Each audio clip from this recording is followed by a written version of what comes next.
Social media पर अमरीकी तैराक डेविड शेरड की जानिब से एक दिलचस्प वीडियो शेयर की गई है जिसमें इन्हें खूनख्वार शार्क का सामना करते हुए देखा जा सकता है।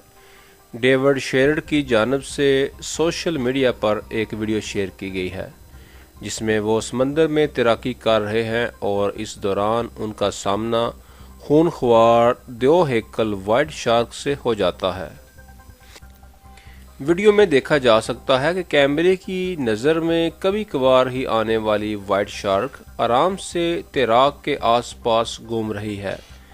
इस दौरान वाइट शार्क डेविड शेरड की जानिब बढ़ने की भी कोशिश करती है मगर फिर अपना रुख बदल लेती है।